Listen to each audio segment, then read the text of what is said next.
Қызылорда қаласындағы нөмірі 8 Осипенко атындағы орта мектебінің 2 А сынып оқушысы Қалманова Үнжу. Абай Құнанбайұлы.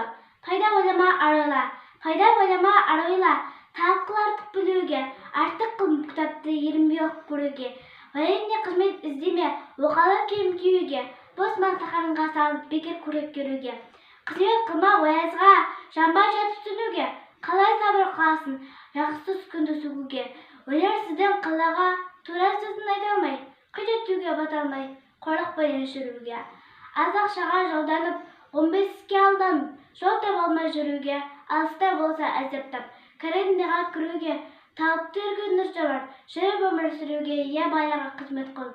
Ерінбей жауап желуге, адал жүріп адал тұр, шөтін тура келуге, жанынан жақсы соңынан жалқауланбай еруге, қисық болса закон бар, судьяға бөлуге. Ол да аязны емес қой, алға сенік сенуге, я өз бетіңмен тәуекел, занимайся правотой.